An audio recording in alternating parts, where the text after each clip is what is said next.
امام زمانہ کی سلامتی کے لیے ایک دفعہ صلوات بھیج دیں۔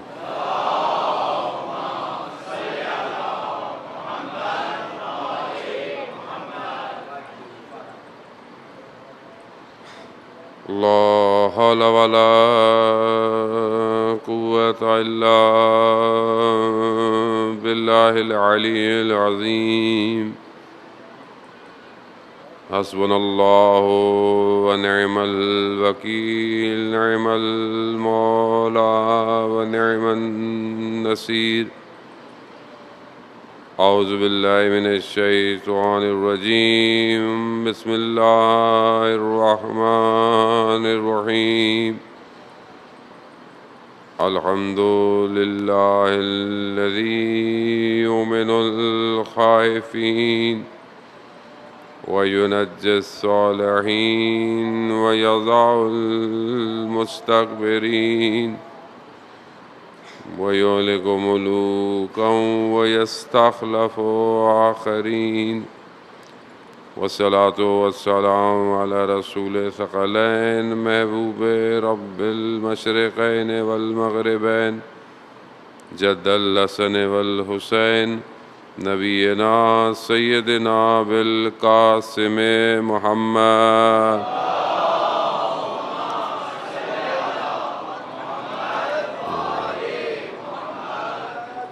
وعلى آله الطيبين الطاهرين المعصومين لا سيما بقية الله في الأرضين روحي وأرواحنا لتراب مقدم الفداء ولعنة الله على أعدائهم أجمعين بسم الله الرحمن الرحيم رب اشرح لي صدري ويسر لي أمري واحلل عقدة من لساني يفقهوا قولي أما بعد فقد قال الله تبارك وتعالى في كتاب الحكيم والقرآن المجيد وما خلقت الجن والإنس إلا ليعبدون صلوات بھیجے محمد والے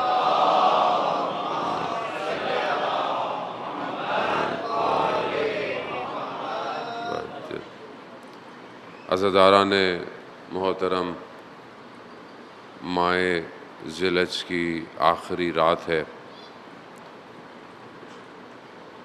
وہ کہ آج ماہ محرم الحرام کا چاند نظر نہیں آیا لیکن فرش اعضاء اکثر جگہوں پہ بچھ چکی ہے اور انسان کو ویسے بھی ظواہر کے ساتھ ساتھ جیسے آپ اپنے گھروں کو تیار کرتے ہیں امام بارگاہوں کو تیار کرتے ہیں اور کوشش کرتے ہیں کہ عزاخانہ بہتر کیا جائے علم کے پرچم بہتر کیے جائیں اسی طرح اس سے زیادہ ضرورت انسان کو اپنے باطن کو تیار کرنے کی ہے تاکہ ہم یہ دیکھ سکیں کہ اس سال کون امام حسین علیہ السلام تک پہنچے گا۔ اصل کربلا یہی ہے کہ ہم کربلا تک پہنچیں۔ کربلا تو 61 ہجری میں ایک دفعہ برپا ہوئی اور امام نے قیام کیا اور اس کے بعد سے وہ صدا کہ جو 10 محرم کی ہے وہ آج تک گونج رہی ہے، حل من ناصر ینصرنا، ہے کوئی میری مدد کرنے والا۔ خوب یہ جو آج میں اور آپ جمع ہو رہے ہیں یہ وہی صدا ہے کہ وہ ہمیں اپنی طرف سمیٹ رہی ہے اور ظاہر ہے ہمارا اس میں کوئی کمال نہیں ہے۔ آپ جانتے ہیں کہ پہلی زکوٰۃ سے لے کر 10 ذی الحج تک یہ 40 دن یہ وہ دن ہے جس میں حضرت موسیٰ علیہ السلام جو ہیں وہ طور پر یعنی غیبت پہ گئے، 30 دن کے لیے گئے، 10 دن اور بڑھ گئے، 40 دن ہو گئے۔ یہ 40 دن اولیاء خدا کے لیے بڑے امپورٹنٹ ڈیز ہیں۔ اس 40 دن کو مانوی چلہ کہا جاتا ہے، یعنی جو اس 40 دن میں اپنی تربیت کر لے، کیونکہ آخر میں روز عرفہ ہے اور عرفہ وہ دن ہے کہ جس کے لیے امام جعفر صادق علیہ السلام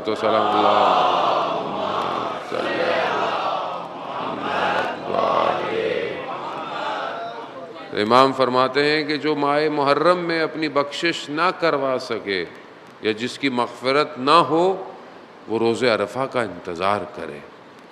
تو اس 40 دنوں کی جو آخری شب لگتی ہے وہ روز عرفہ ہے۔ اولیاء خدا ان 40 دنوں میں بہت اہتمام کرتے ہیں، لیکن محرم کا چاند ایسا چاند ہے کہ جو پیچھے رہ گئے، جو کوئی بخشش نہ کروا سکے، وہ محرم داخل ہوتے ہی حسین کے دسترخوان پہ آ جاتے ہیں۔ اور یہ وہ دسترخوان ہے کہ جہاں پر کوئی کرائیٹیریا نہیں ہے، کوئی شرائط نہیں، بس آؤ، گریہ کر سکتے ہو آ جاؤ، بس آنکھیں نم ہوں، بس یہی تمہارے لیے کافی ہے۔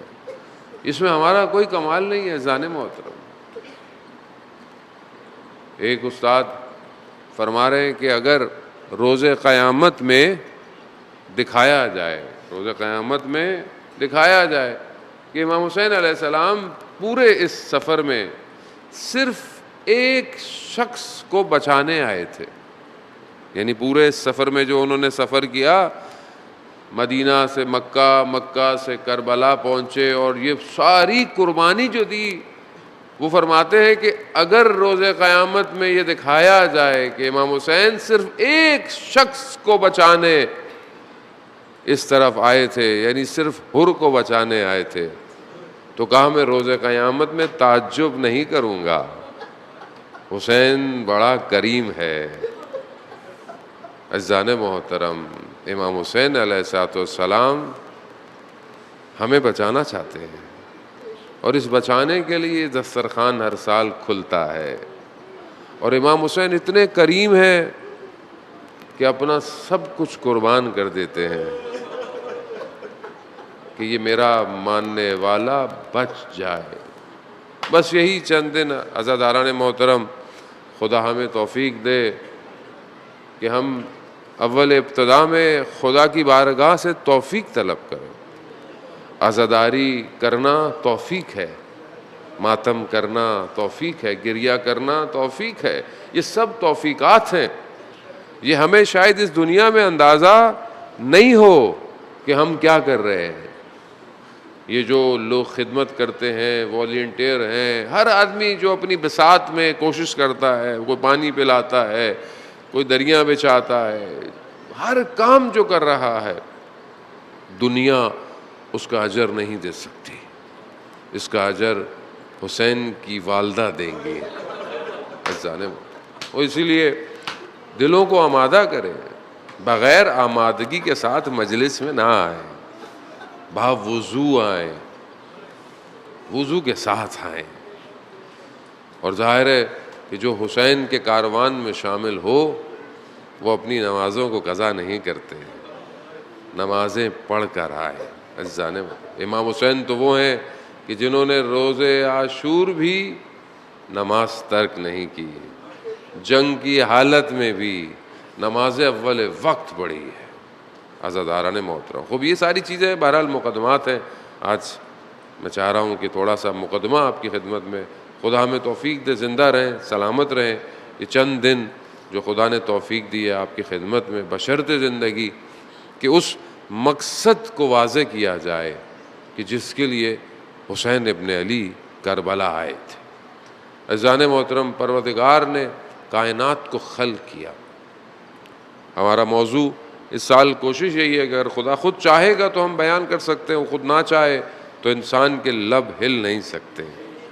اب یہی توحید افعالی ہے، یہی معرفت ہے کہ انسان اگر اپنے خدا کی معرفت کر لے تو پھر اسے کسی اور چیز کی معرفت کی ضرورت نہیں۔ اور بس میں اپنی ان مجالس کا آغاز سید الشہداء کے اس جملے سے کروں گا کہ جو روز عرفہ امام حسین علیہ السلام نے دعا پڑھی ہے۔ دعا وہ ہے کہ جو توحید کے سارے جلووں کا اظہار کر رہی ہے، اور یہی ہم کوشش کریں کہ اگر ہم ایک فراز کی بھی معرفت حاصل کر لیں ان 10 دنوں میں تو شاید ہم کسی مقام پہ پہنچ جائیں۔ امام حسین علیہ الصلوۃ والسلام ارشاد فرماتے ہیں کہ اے پروردگار، جس نے تجھے کھو دیا اس نے کیا پایا ہے، اور جس نے تجھے پا لیا اس نے کیا کھویا ہے۔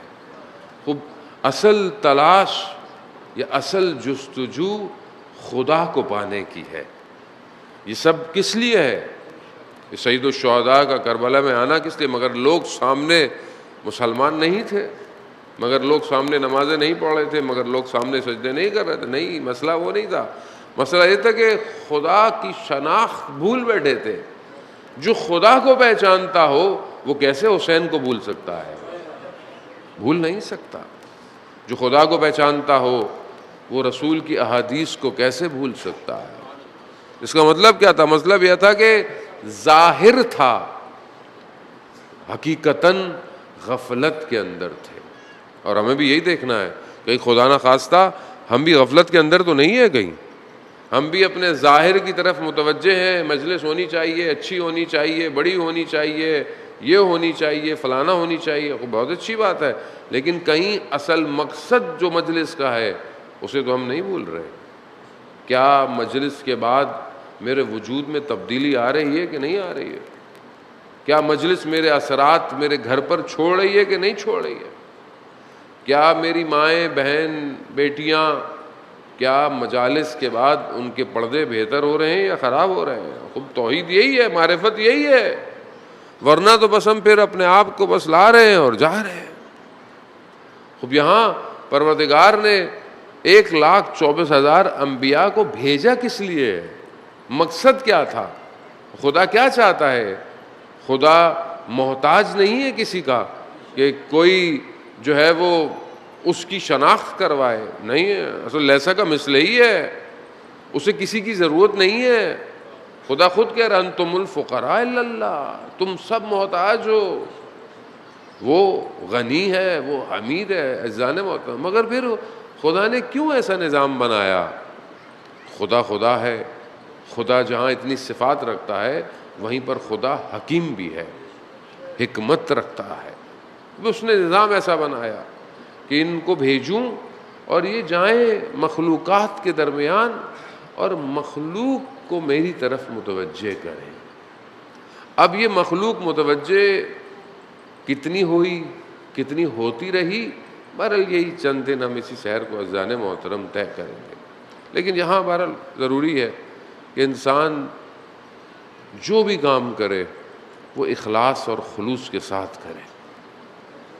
یعنی جب آپ آئیں تو خلوص سے آئیں، لیکن جب تک آپ اخلاص سے نہیں آئیں گے آپ لے کے کچھ نہیں جائیں گے۔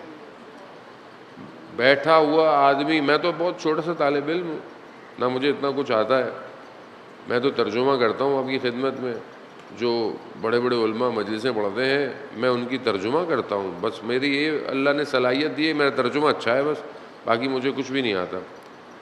لیکن کوئی بھی بڑے سے بڑا شخص بھی بیٹھا ہو اور میں خود اخلاص سے حاضر نہ ہوا ہوں تو میں کچھ نہیں لے کے جا سکتا۔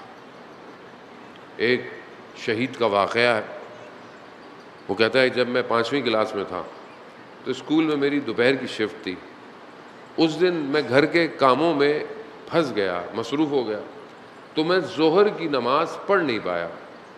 گھر سے اسکول تک آتے آتے میرے ذہن میں بس ایک ہی خیال تھا کہ نماز میں نے نہیں پڑھی۔ جیسے ہی اسکول کے قریب پہنچا سیدھا میں نے اپنا رستہ موڑا، جو برابر میں مسجد تھی وہاں چلا گیا، آرام سے ظہر اثر کی نماز پڑھی، لیکن جب تک واپس گیا تو بیل جو ہے وہ بج چکی تھی اور سارے اسٹوڈنٹ کلاس میں تھے اور استاد ہاتھ میں ڈنڈی لے کے کھڑا ہوا تھا کہ جو دیر سے آئے گا اس کے ہاتھ پہ ڈنڈی لگے گی، تنبیہ کی جائے گی، اس کو بولا جائے گا۔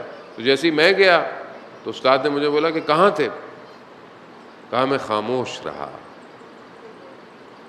اور جب میں خاموش رہا تو استاد نے مجھے تذکر تو دینا تھا تاکہ لوگوں کے لیے عبرت بنوں۔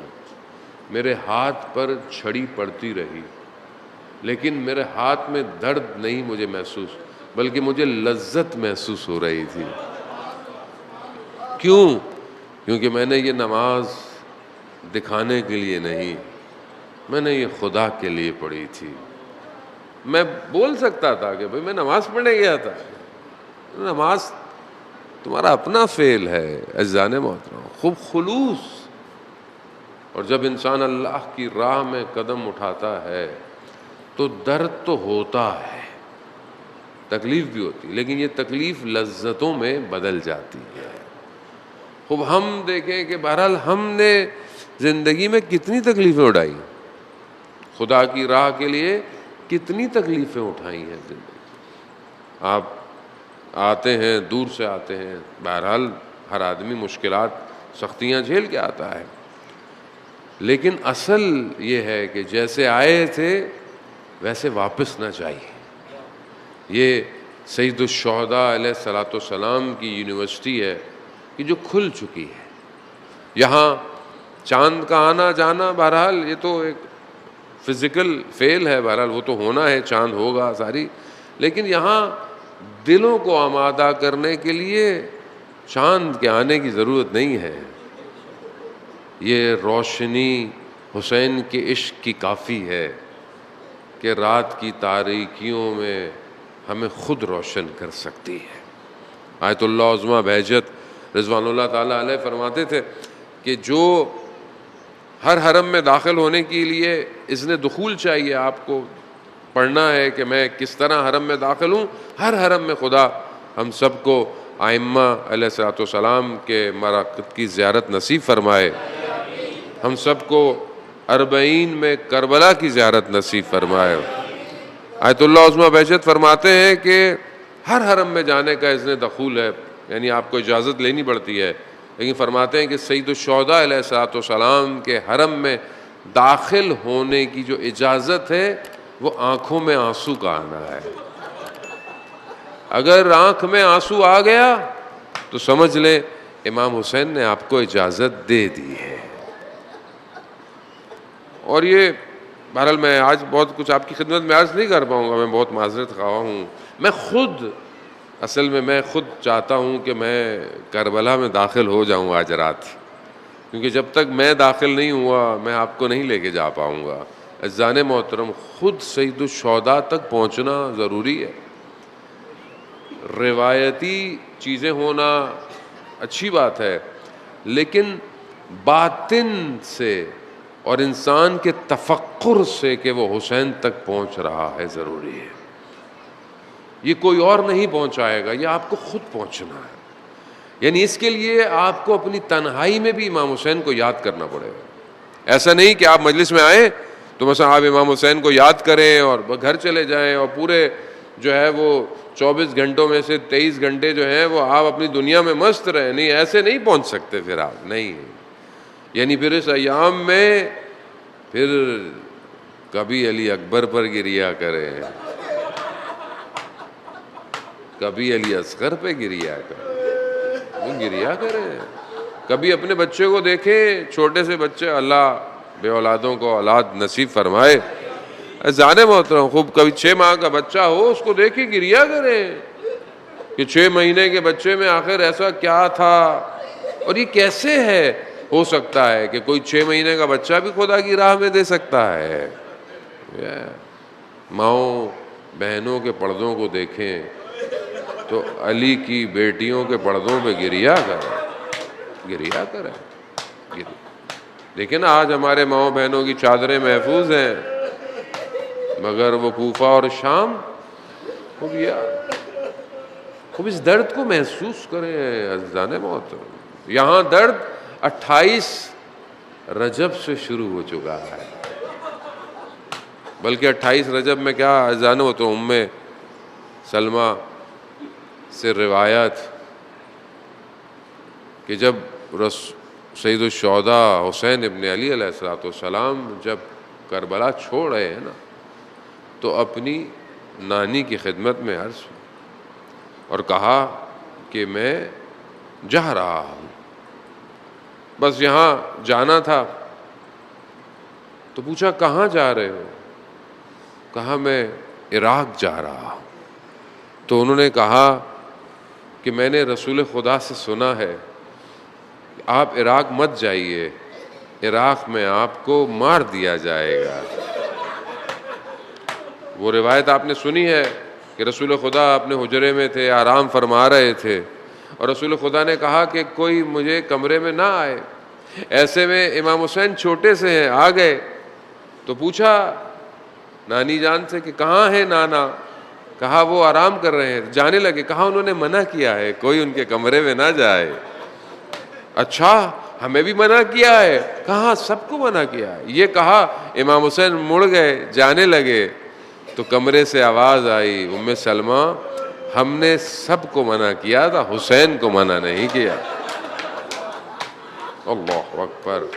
بس یہ سننا تھا کہ بی بی جناب ام سلمہ گئی ہیں اور انہوں نے امام حسین کو کہا کہ نانا آپ کو بلا رہے ہیں۔ کہا آپ نے تو کہا کہ نانا کسی سے نہیں ملیں گے۔ کہا وہ کسی کوئی اور ہیں، آپ کوئی اور ہیں۔ کہا نہیں ہم چلتے ہیں۔ کہا بی بی نے اپنے گود میں اٹھایا ہے، حسین ابن علی کو لے کر آئے ہیں۔ اسی واقعے کے بعد سید الشہداء کی اس شہادت کو رسول خدا نے خود بی بی ام سلمہ کو بتایا ہے۔ کہا کہ ہمیں یہ مٹی لا کر دی، اس مٹی کو رکھیے گا، اور جب تک یہ مٹی مٹی رہے جیسی ہے تو سمجھ لیجئے گا کہ حسین زندہ ہے، اور مگر یہ جس وقت مٹی رنگ تبدیل کر لے تو سمجھ جائیے گا کہ حسین دنیا سے چلے گئے۔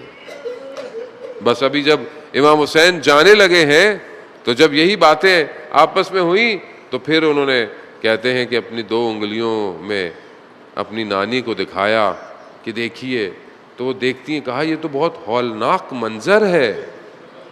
کہاں میں نے بھی آپ کو نانی کچھ اور نہیں دکھایا، مگر وہیں پر کہتے ہیں کہ کربلا کی زمین اوپر اٹھی ہے، اور پھر امام حسین نے اس میں سے مٹی اٹھائی اور کہا نانی یہ اس مٹی کے برابر میں رکھ دیجئے گا۔ ہاں عزاداران محترم، خاک کربلا کی بڑی اہمیت ہے۔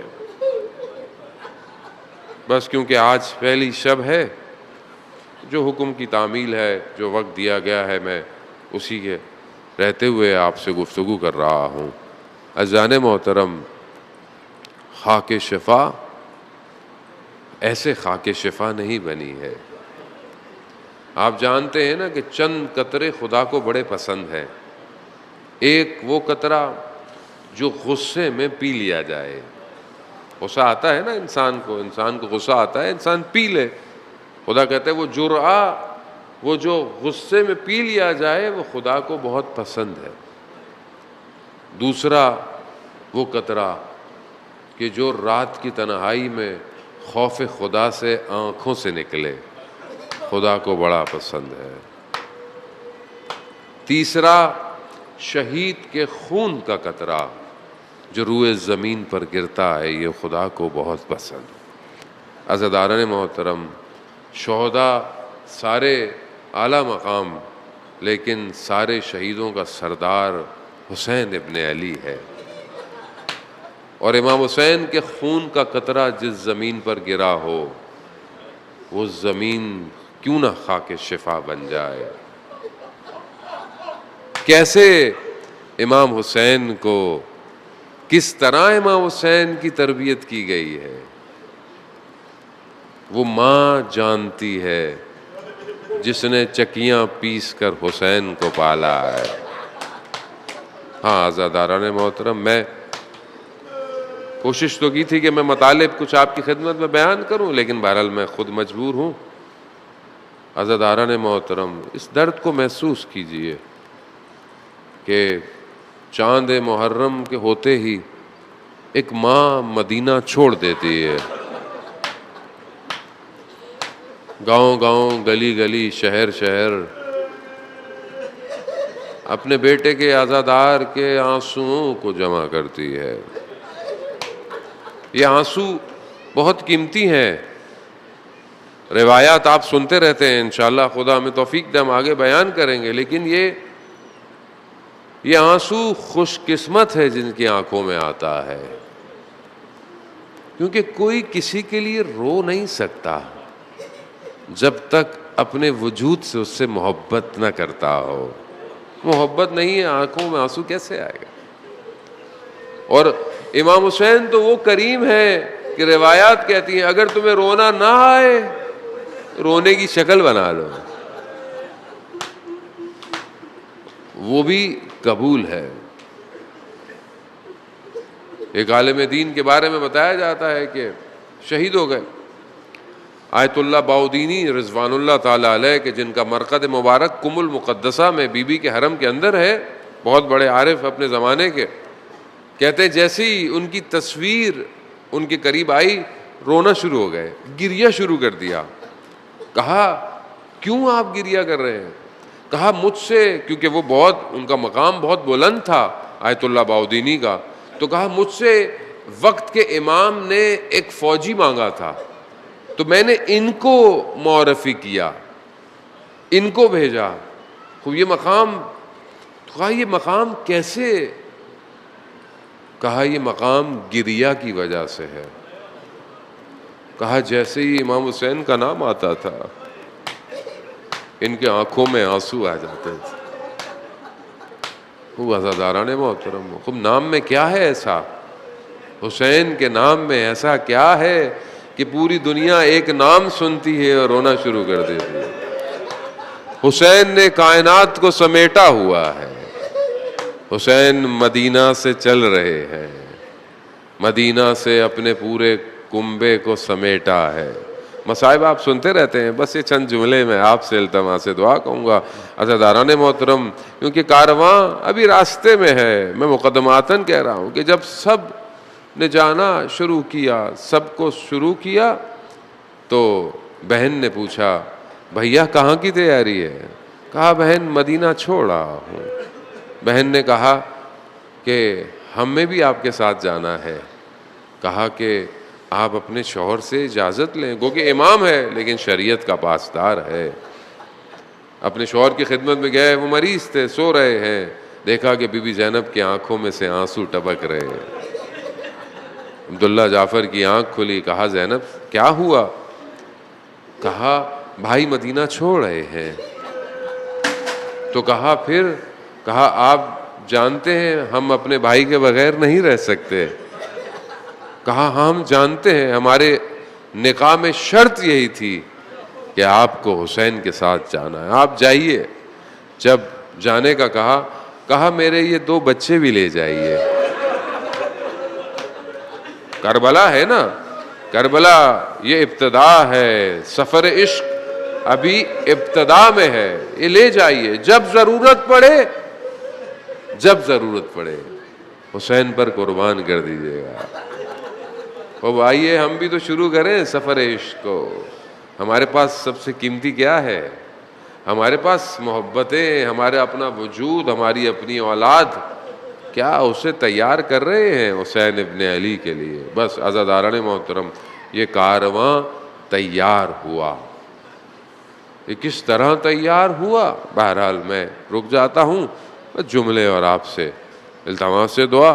عزاداران محترم، کس شان و شوکت سے اہل حرم کو سواریوں پہ بٹھایا گیا، بس اسی منظر کو ذہن میں رکھیے گا، یہی منظر کو پھر عاشورہ بھی ذہن میں لے کے آئیے گا۔ یہاں مدینہ میں شان و شوکت ہے، عماریاں ہیں، پردے ہیں، حجاب ہیں، رات کی تاریکی ہے، کوئی نہ دیکھے، حجاب ہے لیکن نہیں کوئی نہ دیکھے، سوار کرنے والے علی اکبر ہیں اور عباس ہیں۔ یہ سواریاں سوار ہو رہی ہیں، اور کتنی خوش قسمتی ہے، انہوں نے تصور بھی بعض نے نہیں کیا ہوگا کہ جن کے سوار کرنے والے عباس ہوں وہ کبھی محملوں کے بغیر بھی سفر کریں گے، اور بس پہلی رات اس ماں سے متصل ہوں جو اپنے 4 بیٹے بھیج رہی ہے۔ ویسے تو ہم حضرت ام البنین کو آخر میں یاد کرتے ہیں، اس محرم میں پہلے یاد کریں۔ عزاداران محترم، یہ خاتون کمال کی خاتون ہے، یہ خاتون نے اپنے 4 فرزند حسین ابن علی کے لیے تیار کیے ہیں۔ اب یہ سارے جا رہے ہیں، کوئی تصور نہیں کر سکتا کہ جب تک عباس زندہ ہو، حسین کو کچھ، بس عزاداران محترم، بس یہی کارواں گیا اور بس رکا اترا، ایام گزر گئے اور بس روز عاشوراء آئی اور پھر یہ پلٹا واپس۔ میں بہت تیزی سے بس ایک چند جملے اور آپ سے التماس دعا، جب یہ واپس مدینہ آیا ہے نا، یہ درد آپ پورے رستے بھی محسوس کریں گے، میں تو بڑی تیزی سے آپ کو واپس لایا بس ایک چند جملوں کے لیے۔ یہ جو بہنیں بیٹیاں بڑے شان و شوقت اور پیار سے گئی تھی نا، یہ جب واپس پلٹی ہے نا، انہوں نے دور سے مدینہ کے دروازوں کو دیکھا ہے۔ حضرت ام کلثوم نے ایک جملہ کہا، بس میں آپ سے وہ کہوں گا، عزادارم یاد آتا رہے تو گریا کرتے رہیے گا۔ بی بی ام کلثوم نے دیکھا نا مدینہ کی دیواروں کو، کیا کہا؟ اے مدینہ، ہمارے لیے شہر کے دروازے نہ کھولنا، ہم سر کے تاجوں کے ساتھ گئے تھے، ہم خاکوں کو سر پہ لے کے آ رہے ہیں، ہم اپنے بھائیوں کے ساتھ گئے تھے، ہم اپنے بھائیوں کے بغیر آ رہے ہیں۔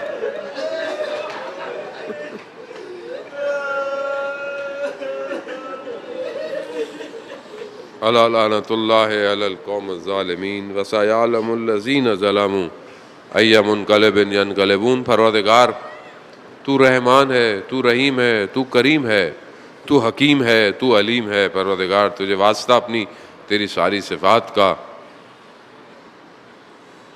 ہمارے وقت کے امام کو جلد سے جلد ظہور فرما۔ پروردگار ماہ محرم ایام عزا، ہمیں اس میں مقصد امام حسین کو سمجھنے کی توفیق عطا فرما۔ جہاں بھی مجلس، ماتم، جلوس، عزاداری ہو رہی ہے، ان سب کی حفاظت فرما۔ اس مہینے میں مسلمانوں میں آپس میں محبت اور اتفاق کی فضا قائم فرما۔ ہم سب کو مل کر حسین ابن علی کے قدم کے پیچھے چلنے کی توفیق عطا فرما۔ پروردگار ہمارے وقت کے امام کو ہم سے راضی فرما۔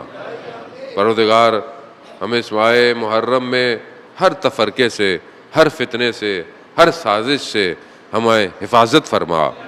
ہمارے وطن عزیز پاکستان کی عزت اور استحکام عطا فرما، اس کے دشمنوں کو نیست اور نابود فرما۔ پروردگار جہاں بھی دنیا میں امام حسین کا ذکر ہو رہا ہے، جہاں پہ بھی مجلس ہو رہی ہے، ان تمام مسلمانوں کی حفاظت فرما۔ پروردگار ہمیں حج، عمرہ اور زیارات کی توفیق عطا فرما۔ پروردگار ہم خطا کار ہیں، ہم گناہ گار ہیں، تجھے حسین ابن علی کا واسطہ پروردگار ان ایام میں ہمارے گناہوں کی مغفرت فرما، ہمارا خاتمہ بالخیر عطا فرما۔ جو بیمار ہیں، بیمار کربلا کے صدقے شفاء کاملہ اور عاجلہ عطا فرما۔ جو بے اولاد ہیں، حضرت علی اصغر کے صدقے میں اولاد صالح اور نیک عطا فرما۔ پروردگار جو بے گناہ اسیر ہیں، اسیران کوفہ اور شام کے صدقے انہیں جلد سے جلد رہائی عطا فرما۔ بے روزگاروں کو رزق حلال عطا فرما، برسر روزگاروں کے رزق میں کشادگی اور ترقی فرما۔ پروردگار بانیان مجلس، جہاں پہ انتظامیہ ہے، جو بھی اس مجلس میں اپنا کردار ادا کر رہا ہے، پروردگار اپنی بارگاہ سے اجر کثیر عطا فرما۔ حاضرین میں جو بیٹھے ہیں، پروردگار ان کی جائز خواہشات کو پورا فرما۔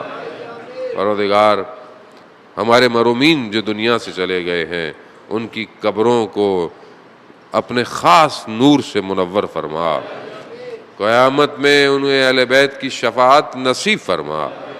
پروردگار ہمارے لب خطا کار ہیں، گناہ گار ہیں، ہمیں قرآن کی تلاوت کی توفیق عطا فرما، ہمیں قرآن کو سمجھنے کی اور اس پر عمل کرنے کی توفیق عطا فرما، ہمیں نہج البلاغہ صحیف سجادیہ پڑھنے کی توفیق عطا فرما۔ پروردگار ہمارے بچوں کو امام کا سرباز بنا، ہمارے گھروں کو اس قابل کر کہ ہمارے وقت کے امام ہمارے گھروں میں تشریف لائیں۔ اللہم ارزقنا زیارت الحسین فی الدنیا و شفاعتہ فی الآخرہ۔ صلوات بید محمد وعلی